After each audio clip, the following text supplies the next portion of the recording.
Hi, in this video, we'll talk about hidden Markov models. So, in partial observability, agents should keep a track of the current state to the extent allowed by sensors. Let us imagine a scenario where you are in your room and suddenly the power went out and it has become pitch dark. Now, your task is to reach out to a light source, maybe a candle, maybe a torchlight or something. And the only way you can navigate is by taking small steps. And if and when you would find an object of obstruction, you would get to know where exactly in the room you are.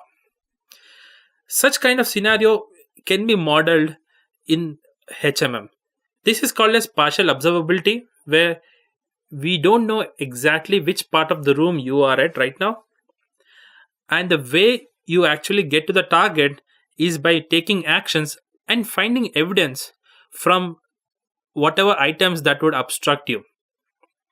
That is something very analogous to sensors. Sensors would give us you the inputs in the partial observable agents. In your example, the objects would hit you while you're going through the path, and that would give us an idea of where exactly you are in the room. And this would inherently give you a belief state of in which part of the room you are at right now. So the entire idea of modeling partial observability is to identify the current position of the state using the evidences that you get. These evidences doesn't necessarily suggest you the exact state, but you are tasked to infer the possible belief state you are at. So while we're doing it, the two main concept that we have to look into are transition model and sensor model.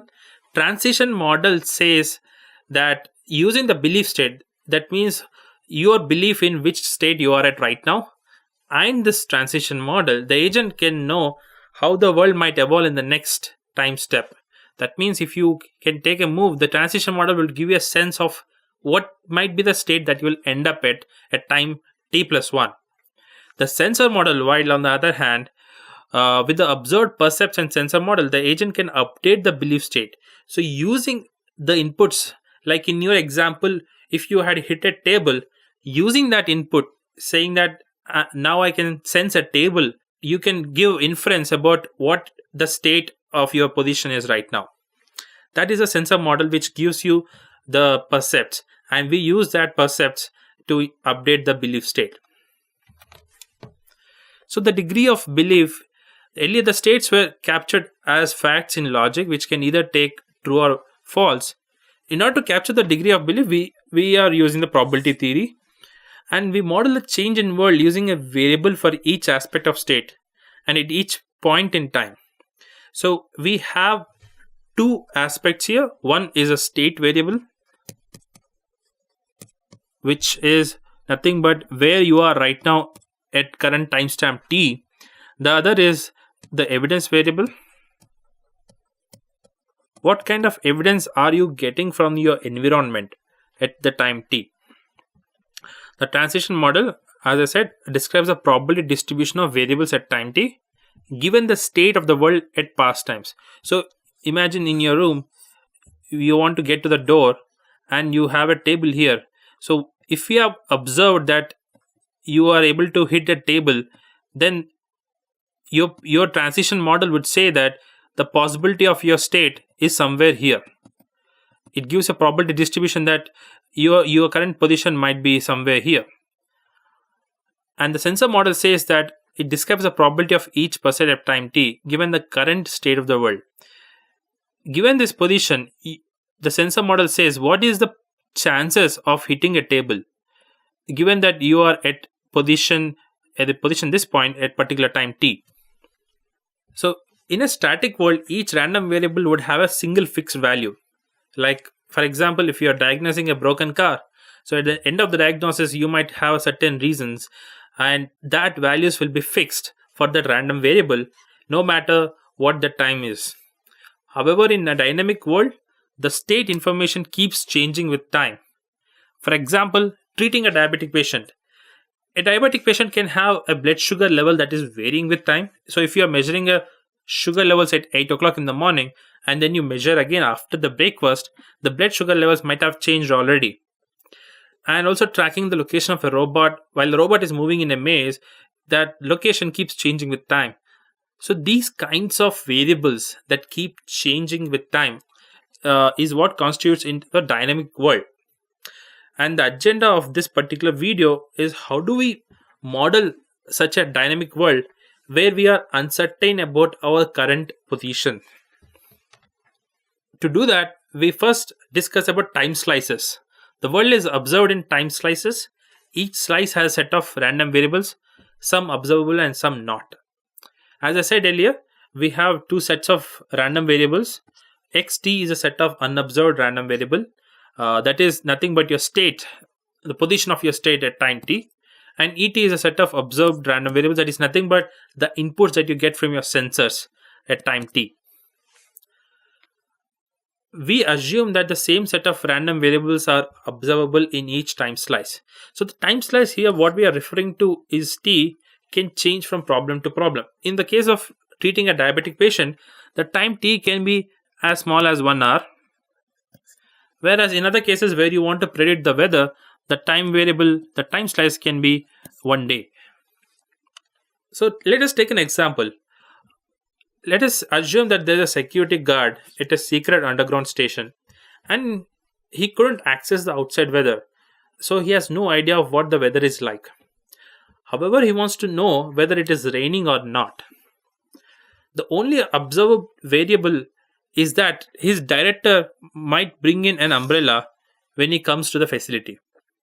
Using that observed variable, this security guard needs to infer whether it is raining outside.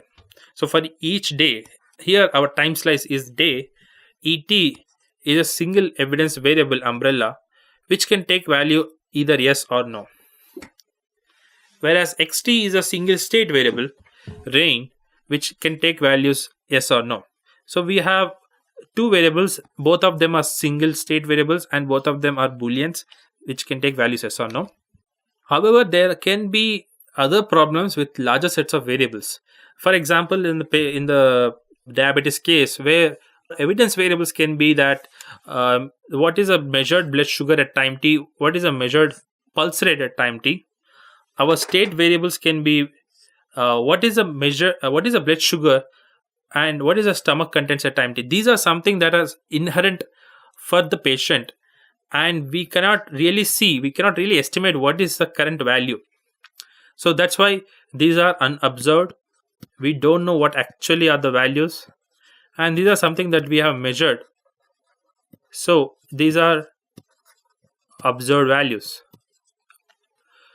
Suitable time interval in this case is 1 hour. So we have certain set of problems with more than one state variables and one evidence variables. For our understanding, we are taking the case of the umbrella and rain, where we only have state variable as well as evidence variable with only single values. Also, the assumption that we are having is that the time interval between slices is fixed. So the state variables usually start at time 0, whereas the evidence, we start getting the sensors from time t equal to 1. Having this formulation in place right now, let us look how we can formulate with symbolic notations for the umbrella world problem. The state variables can be denoted as R0, saying that the status of rain at time t equal to 0, R1, R2, R3, and so on. As for the evidence variable, it will be U1, U2, U3, and so on. One other notation that is very commonly used is a range. We have, let's say, a time range A to B, then we can denote that as X A to B. That can be that would mean that XA to XB are entirely denoted by this notation, and A is less than B here. Transition model and Markov models. So in transition model, what we are trying to do is we are trying to estimate the probability distribution over the state variables given the previous values. So as I said earlier, if you are in a room and you want to get to a door in the room, you want to get there. However, you are right now at a table and you just have hit the table. What it does is that the transition model will tell you if you take a step towards north, what is the likely place you will end up at? It will give you a distribution of that particular likely state. However, if you take a step left or a step south, it would also give you a probability of that. So the transition model would say that I know what are the likely states in the next time step. Having seen all the states, or having an idea of all the states till time t, we have not really seen these are unobserved, but however, based on the calculations, based on the estimations we have so far in this dark room, we can tell an approximation of where we are going to be at time t plus 1. So this kind of modeling of the state in the next time step using all the states so far is called as a transition model. One common problem that might arise is this bound of x0 to t would keep on increasing as time t increases. So in order to reduce that bound, what we do is we assume a Markov property. A Markov property says that my position at time t plus 1 is only dependent on certain times, like up to time t minus 1, t minus 2, maybe up to t minus k, but not beyond k. So my position at time t plus 1 is only a function of my positions at time t, t minus 1 and t minus 2, maybe up to t minus k. This is a Markov assumption. And the processes that follow such an assumption are called as Markov process. The simplest form of a Markov assumption is that we assume time t is only determined by time t minus 1. This is called as a first order. Whereas second order says time t is determined by time t minus 1 as well as time t minus 2. This is a second order Markov process. So here, now the transition model, which we are trying to get a sense of the state in time t using all the states till time t minus 1, can be written as probability of xt given xt minus 2, xt minus 1 for the second order. But in most of our models that we are going to discuss later, we are going to take the first order Markov process. So this is an example Bayesian network that we are seeing here. The xt's and xt plus 1s are our state values, which are following the first order Markov process. That means they're only dependent on the state variable at the previous time step. Here we are looking at a second order Markov process, where each state variable is dependent not just on the previous state variable, also as well as the previous to previous state variable. So given this infinite values of t, it is important that we need to understand how we are going to build the probability distribution for the transition model. The transition model here, which follows the first order Markov process, is represented as probability of xt given xt minus 1. We are making one another assumption saying that the changes in the world states is caused by a stationary process. That means that irrespective of the time t, the value of the time t, this particular distribution remains same. So in our example, which is probability of rain at time t given the variable rain at time t minus 1 is same for all t. This can be seen from this conditional probability table. Here what we are seeing is that given rt minus 1, if rt minus 1 is given to be true, then this probability that rain at time t is also true is 0.7. And that follows that for this particular thing, probability of not having rain at time t given rt minus 1 will be 0.3. Similarly, for the false value, if t minus 1 is said to be false, the value here is 0.3 and this value will be 1 minus that. The evidence variable et can depend on previous variables as well as the current state variable. So whatever sensor input that we see at time t can depend on all the state variables till time t or all evidence values that we have seen till time t minus 1. Given this particular conditional probability, we are now making an assumption saying that this particular conditional probability will only depend on the current state at that particular time. That means the evidence at time t would only depend what is the state value at time t. So if you want to model this for umbrella, the probability of the director bringing the umbrella is only dependent whether it was raining on that day, which sounds pretty good assumption as well.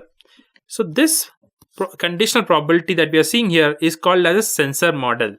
That means we are trying to see what are the chances of seeing a particular sensor output, assuming that we know what is the state value at time t. This is a complete Bayesian net for our umbrella example. We have the variables rain t minus 2, t minus 1 as well as t, and the evidence values umbrella at t minus 2, t minus 1 and t. These are the observed values. Let us denote the observed values with this notation. Let's say we are saying that these are observed and whichever are left blank are unobserved. And what we are seeing is that there are two assumptions that we are making. That is, there is a first order Markov process happening at state variables, and then there is a sensor Markov assumption that is happening at the evidence values. What does sensor Markov assumption say? That this particular evidence is only dependent on the state value at that timestamp. That's why we have an arrow saying that this is conditionally dependent on this variable. Similarly, the first order Markov process says that this variable time rain at time t minus 1 is conditionally dependent on the variable at rain time t minus 2. So that formulates our Bayesian net. To complete it, we can have an arrow saying that this would influence the rain at time t plus 1. So now that we understood how to formulate any problem in a Bayesian net, following the first order Markov assumption as well as the sensor Markov assumption, what can we do with this formulation? There are multiple inferences that we can make from this Bayesian net. First among them is a filtering. Filtering says, having seen all the evidences so far till time t, can I estimate what is the current position of the agent? So if you want to take an analogy to the case where you are in a dark room and trying to go around to find a light source, having seen all the evidences, that is, having seen all the objects that you have felt or maybe that has hit you, can you estimate where exactly in the room are you? This can be modeled using filtering. And the second inference that we can make is predicting, that is computing the distribution over future states, having seen the evidence till time t. With only the time t, it would really help in the case of weather. Having seen that the director has been bringing umbrella since the last 3 days, can we say that there will be rain for the next day or the day after? This would help us in planning better. The other inference that we can make is smoothing, computing the posterior distribution over past state given all evidence till date. So this can be modeled as what is the probability of state at a particular time k, which is less than the current time t, given all the evidence till 1 to t. And the fourth kind of inference that we can do is what is the most likely sequence. Having seen all the cases of umbrella, let's say for the last 5 days, we have seen a sequence of the first 2 days the umbrella was brought by the director, and third day he has not brought it, and the last 2 days he has brought it again. Given all this evidence values, sequence of values, can we likely infer what is the sequence of states that has generated these observations? That means we can say there was a rain on the first day, there was no rain on the second day, then there was no rain again, then there was a rain, and then again there was a rain. What is the sequence of the unobserved variable that has most likely generated these evidence values? This can be calculated by the inference technique of most likely sequence. The final is the learning the transition sensor models. This can be learned from examples as well.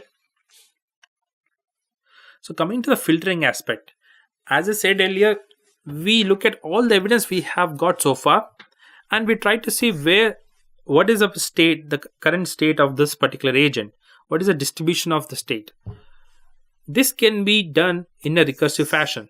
So for calculating the filtering step for time t+1, we might as well use a filtering that we have already done for time t, and then add the evidence at time t+1. These two arguments can be given to a function. We'll call that as a forward function. This will calculate our filtering step for time t+1. So we are smart enough not to calculate the entire process again, but we can use what we have calculated in the previous time step. This is exactly what we have done the previous time step, and then add the evidence at the current time step to get a value. So let us understand how that is done. So here, this is a filtering step where we have the evidence from 1 to t+1, and then we are trying to see what is the state value at time t+1. This evidence can be divided up into two factors, one to time t, the other is time t+1. Using the Bayesian rule, if you remember, we had a Bayes rule that says probability of A given B into probability of B can be written as probability of B given A into probability of A. So here, probability of A given B can be said as probability of B given A into probability of A divided by probability of B. As this probability will be calculated for all the values here, we'll take this out and add a constant here. This constant is only there to normalize these values so that they will sum up to 1. So what we are doing is that we are considering this as our A and this as our B. So what we are trying to do is that we are calculating probability of xt+1 given e1 to t et+1. We are writing it as probability of et+1 given xt+1 and e1 to t into probability of xt+1 given e1 to t. So in this case, the conditional is always on evidence till time 1 to t, and the Bayes rule is applied on these two variables, xt+1 and et+1. And as I said earlier, we are removing the denominator and adding a constant alpha that is there to normalize these probability values. And that's how we reach the second step here. However, now we have the Sensor-Markov assumption on this particular term. We can say that evidence at time t+1 is only dependent on the state value at time t+1. So we can eliminate the rest of the evidence and then have this other term. Now, from the marginalization concept that we have studied earlier, let us say we have a conditional probability A given B into an unconditional probability P of B. If we sum these values on all values that belong to B, then we would end up with probability of A. Using this marginalization concept, what we are trying to do is we are trying to model this second term as a function of xt. So what we are trying to do is we are trying to use this marginalization equation here by including the variable xt and trying to sum it out over all values of xt so that you will again end up with this particular form. The reason why we are extending into this form is because if you see here, this is again our filtering step. This is again our filtering step that we can use from our previous calculations. And as for this term is concerned, we are using the Markov assumption that the state at time t+1 is only dependent on state at time t. So this particular term can be converted into this term, and then we have this forward term or this filtering that was already done for time t. However, here if you see, this is our sensor model that is constant across time t. This is our transition model that is also constant across time t, because we have the assumption of stationarity. And then we have our filtering step from time t. So based on a recursive fashion, we can calculate the filtering at any time based on what you have done for the previous time step and given the transition and the sensor models. So the forward message in filtering can be denoted as f1 to t, which is nothing but the filtering value that we have calculated at the time t. Now if you want to calculate the filtering value at time t plus 1, what we do is we just use the forward value that we have already calculated at time t and we take up the evidence. However, in this example, the transition model is already there. We need to use the evidence which will be having a certain value. So this evidence at time t plus 1 along with the previous filter value can be sent to a forward function. Forward function is the one that we have seen just earlier. This is nothing but a summation. This would give us the filtering value at time t plus 1. Let us look at a working example how we can calculate the filtering value. Let us see that we have evidence of two time steps 1 to 2, and we want to calculate what is the probability of rain at the time step 2. From the stationary process, we have this transition model and the sensor model, and these are the conditional probability tables that is constant for every time t. So on day 0, as I said earlier, we will start the state observation from 0. Only the prior beliefs of the security guard are something that we have right now at the time t equal to 0. That means it is equally probable to have rain and also not have the rain. On day 1, what we are seeing is that the director has brought the umbrella, so we have u1 equal to true. As I mentioned earlier, whenever we want to use a variable with a true value, we usually write it in a small case notation. When we say small case u1, that means that the variable u1 is equal to true. And whenever we want to say variable u1 equal to false, we use a small case with the negative negation symbol at the front. So we have the evidence that u1 equal to true. Now what we need to calculate is what is the probability of r1 given u1. In order to do that, first we need to calculate what is the probability of r1, which we are trying to do here.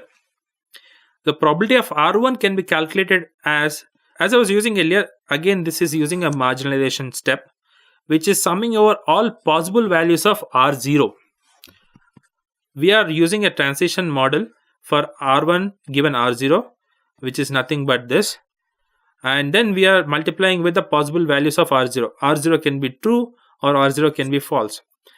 So when r0 is true, the value is 0.5. And when r0 is true, the transition values are 0.7 and 0.3. That means when r0 is true, then the probability of rain happening is 0.7. The probability of rain not happening on time 1 is 0.3. And similarly, when r0 is false, the value is 0.5 and the transition values are 0.3 and 0.7. That means rain happening on r1 is 0.3, rain not happening at r1 is 0.7. So we multiply over all possible values, we sum it over r0, and we now get the probability of r1, which is again 0.5 and 0.5 because we haven't yet added the evidence. So it is equally probable to have rain and also not have the rain. Now we are going to add the evidence. So again we are using the Bayes rule. We want to calculate what is the probability of rain having seen the evidence. We are using a small case u1 here. And this can be calculated assuming that this has the next term u1. This is nothing but probability of u1 given r1 into probability of r1. If you take this here, then this will become probability of u1, which we are taking it out and make an alpha here. So now probability of r1 given u1 is written as alpha probability of u1 given r1 into probability of r1. So what does it mean of probability of u1 given r1 is that we already know that the u1 is true. We already know that evidence is true. So we use the conditional values that what happens when the evidence is true. That means 0.9 and 0.2 for all possible values of RT. So we take this 0.9 and 0.2 because we know that u1 is true, and then we multiply with probability of R1, which we know from our earlier calculation as 0.5 and 0.5. We get a value of 0.45 and 0.1. Then what we do is we take the sum of these and then divide it to remove the alpha, so that we get the normalized values of 0.818, 0.182. And what does that signify is that given the value that umbrella was true in u1, we are 0.81, having a confidence of 0.81 that we'll be having a rain on day 1, and the probability of not having a rain on day 1 is 0.18, given the evidence that there is an umbrella seen. And we repeat this for the second day, which is that we have seen the umbrella on the second day as well. Now, ideally, we want to calculate this step where we want to estimate the the state value having seen the evidences on 2 days. And when we use a Bayes rule again, we will end up with this particular value. So along with the Bayes rule, we are also using the Sensor-Markov assumption. So probability of R2 given U1, U2 can be written as probability of U2 given R2, U1, and probability of R2 given U1. And here we are using a sensor alpha into, we are using a Sensor-Markov assumption, so we are removing the U1, and so we are left with alpha P of U2 given R1 into probability of R2 given U1. Sorry, R2 P of U2 given R2 into probability of R2 given U1. This is directly we are getting from our sensor model, and this we are going to calculate before. So here, if you see this one, these values are coming from the sensor model, and for probability of R2 given U1, we are again marginalizing out on R1. The same process as we done earlier, we will end up with these values, and when we plug in these values here, we would end up with the probability of seeing rain on day 2, having seen umbrella on day 1 and day 2 is like that. We will have 0.88% probability that there will be a rain on day 2 with umbrella seen on both the days. Coming to the inference step on prediction can be seen as filtering without the addition of new evidence. So the prediction says given the evidence till 1 to t, we need to estimate what is the state value at some point k beyond t plus 1. So that can be again using the marginalization step. We can say that the state at time t plus k plus 1 is dependent on time t plus k based on the Markov property, first order Markov property, and then we can do the conditional probability that probability at time t plus k is dependent on evidence till time 1 to t. We can keep repeating this step. Until we are able to get the filtering value, and then use the remaining models like transition models to get the remaining values. So prediction is solved once we have solved the filtering step. The next inference is the smoothing. The smoothing is a process of computing the distribution over past states given the evidence up to the present. So given the evidence we have from 1 to t, what is the probability of xk, where k is less than the current timestamp t. So in order to do that, let's first split the evidence into two parts. Let's split the evidence from 1 to k and another evidence from k plus 1 to the current timestamp t. Now, this can be using the Bayes rule, we can get this form where this first step, if you remember, this is what our filtering step was. And the remaining part where we are trying to model evidence from k plus 1 to t given the state xk and given the previous evidence from 1 to k. And using the conditional independence, we can say that this can be reduced down to this using the Sensor-Markov assumption. Now we have this notation where the first term is our filtering step. This second term we can now have a new notation of b k plus 1 to t. As we were mentioning this as forward, we are going to mention this as a backward value. So the backward message we have just seen is the probability that having seen the state at time k, what is the probability of seeing the evidence from k plus 1 till time t. This is denoted as b k plus 1 till time t. So for calculating such a value, we have to use our marginalization concept, where we are using summation over the variable k state at time k plus 1. So we are summing it over all possible values at k plus 1. This can be calculated from the transition model, and for this particular thing we can use our Sensor-Markov assumption and remove the xk part, and then we have this part again. And then we can keep repeating this. We can take the next step where we divide the evidence again into k plus 1 and k plus 2 to t. This evidence can be divided into two parts. And now the further step will be, we can split this out into two steps. This first step is nothing but our sensor model. This second step is nothing but the backward message from k plus 2 to t. And this again is our transition model. So very similar to filtering, we are also having another message. One is going from t equal to 0 to t equal to current timestamp. The other message is going from timestamp previously, which is k.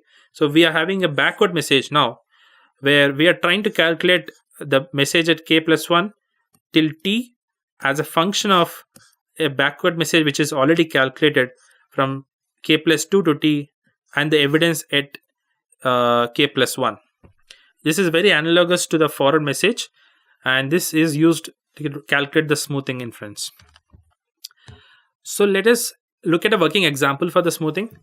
Now we have evidence from 1 to 2, and we want to calculate what is the probability of rain happening on day 1. In order to do that, we are using the Bayes rule here, and we already have the calculation for probability of rain given the evidence on day 1 from the previous example, and we need to calculate the second term here. What is the probability of seeing the evidence on day 2 given the rain on day 1? This can be done in the backward message fashion, where we now look at, instead of the previous rain, we are looking at the forward state variable, which is R2. So we calculate what is the probability of U2 given R2, and then what is the probability of R2, and then what is the probability of R2 given R1. This you can think of as an initialization step for the backward propagation, because we have only seen till time 2, and then we are trying to estimate the value of probability of rain at time 2. So when we have initialization step, we usually substitute value 1, and these values, probability of U2 given R2, comes from our sensor model, and these values come from our transition model.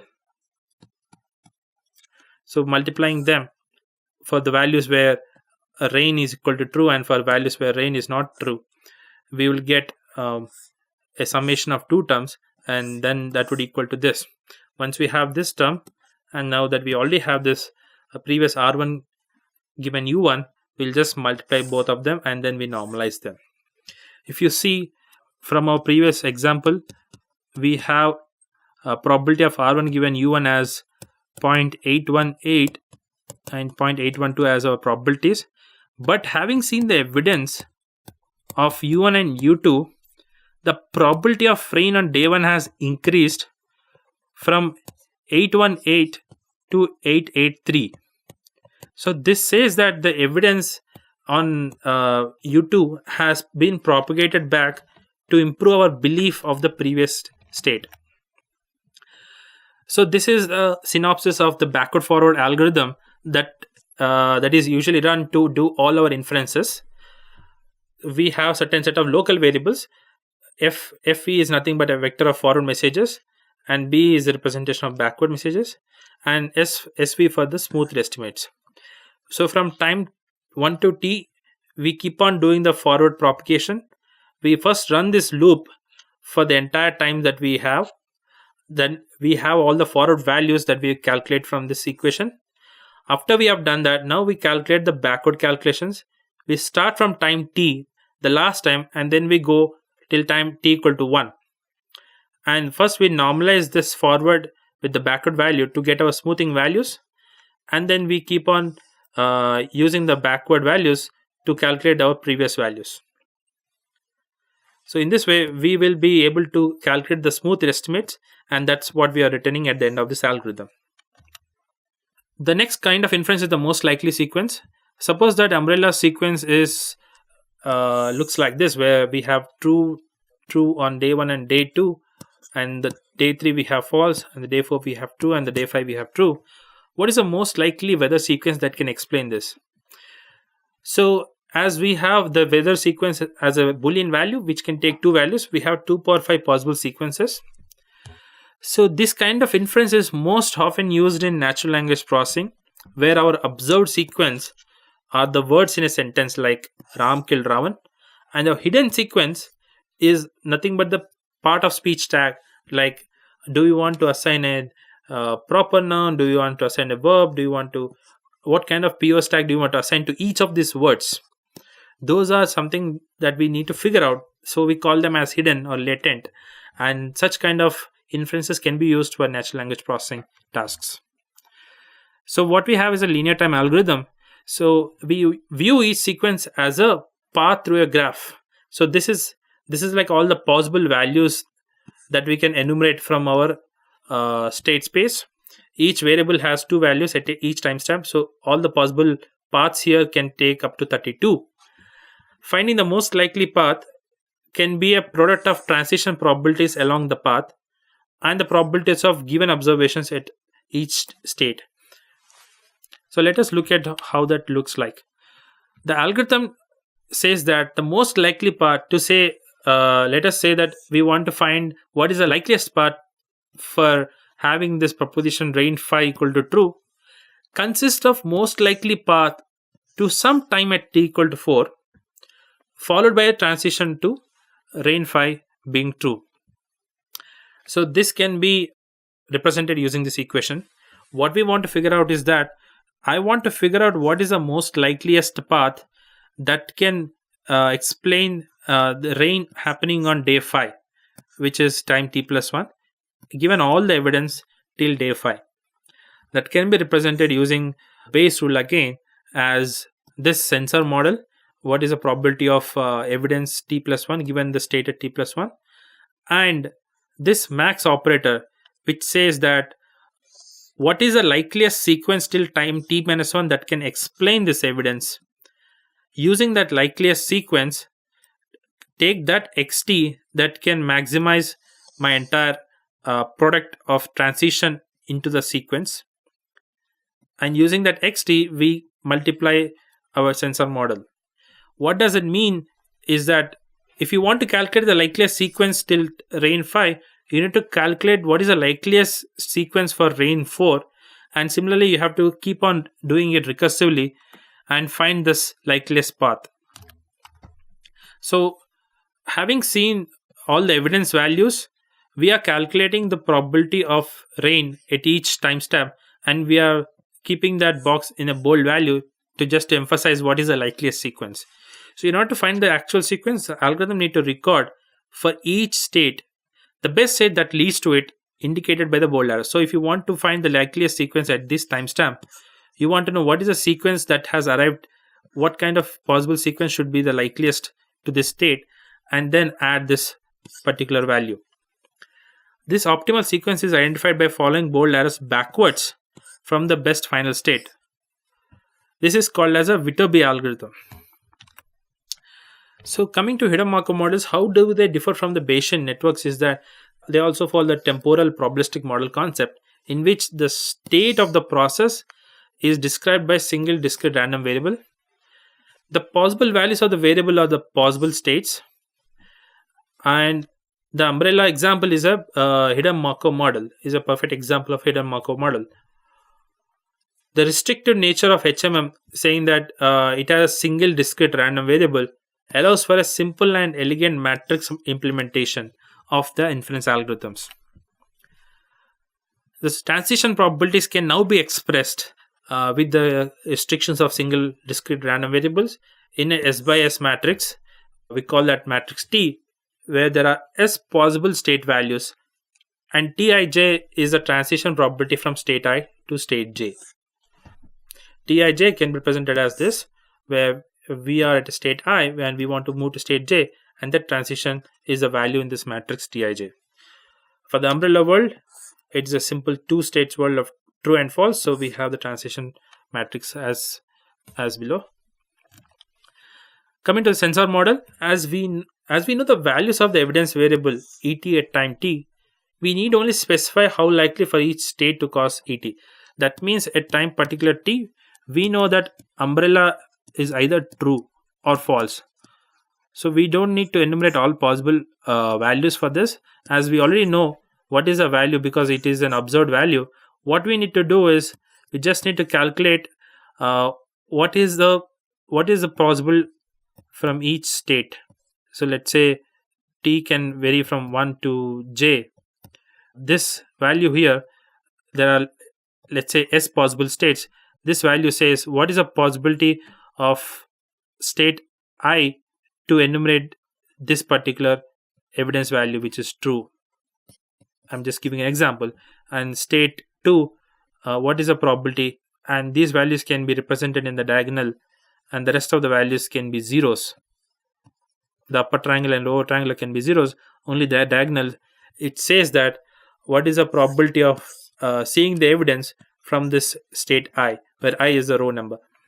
So for day 1, if we have seen the umbrella as true, we can have our sensor model like this. On day 3, if you have seen umbrella as false, so for day 3, we can have our sensor model like this. So using this matrix notations, now our inferences become much cleaner and much easier to implement. Now we have the forward and backward equations which are denoted in terms of the matrices.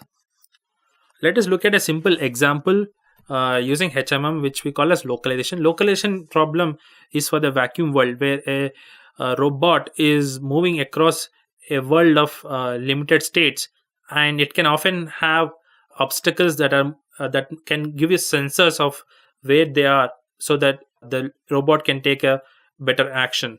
The only action that the robot can do is to move, and the sensors of the robot would tell where there is an obstacle in each of the directions, like is there an obstacle in north, south, east or west, and every sensor would have an error rate epsilon.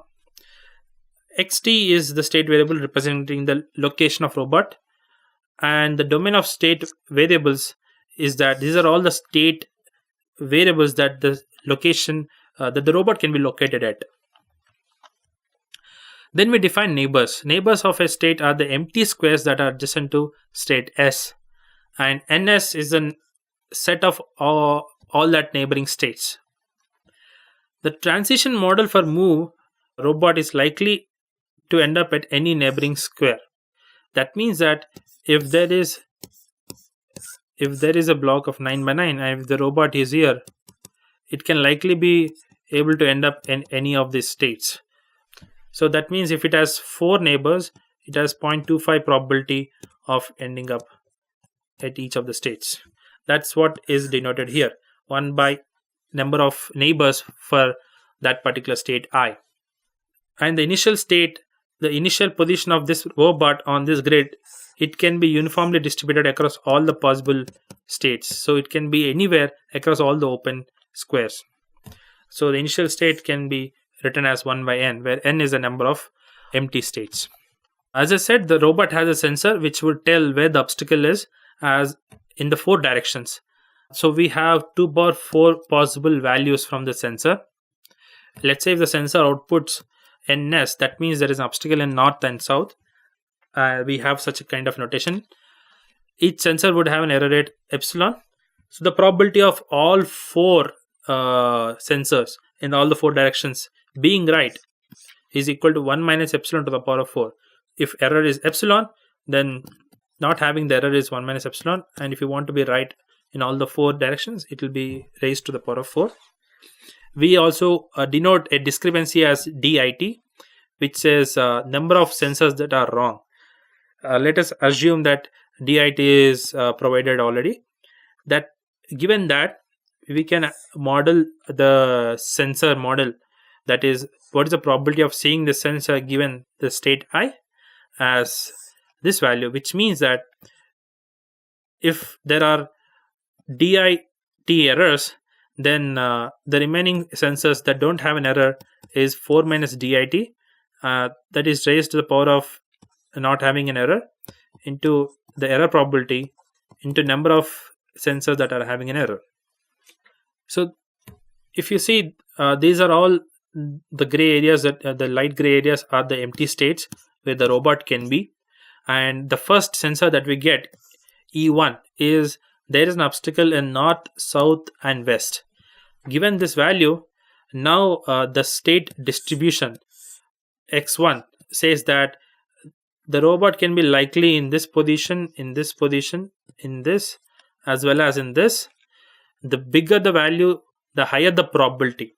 However, you can also see there are low probability positions in many other places. So we are not eliminating all other states as not likely positions. We are giving a smaller probabilities to many other states as well. That's how the distribution works. And after seeing another sensor, the sensor value at time t equal to, which says there is an obstacle at north and south, now we have improved the state probability, saying that my robot is very likely to be in this particular position and less likely to be in these positions, and also much less likely to be in rest of these positions. So with these two evidences, I am able to trace out where my robot is using the hidden Markov model. So one such evaluation of the hidden Markov model is that we have seen two observations. If we see many more observations, what would be the localization error? The localization error is nothing but if the robot is in this position, but the model has predicted that robot will be in this position, then we say the localization error is 2. It is just the number of blocks that is off from the actual value. So if we calculate the localization error, we call that as Manhattan distance. With seeing more observations, our localization error goes down, and each curve actually predicts what is the error in the sensors that we have. So even if you have up to 10% error with maybe up to 15 or 20 observations, we are able to get the localization error below 1.5. So that is a pretty accurate algorithm. Even with sensors which have errors, we are still able to figure out the state position of the robot. Thank you, and in our next session, we'll talk about supervised learning.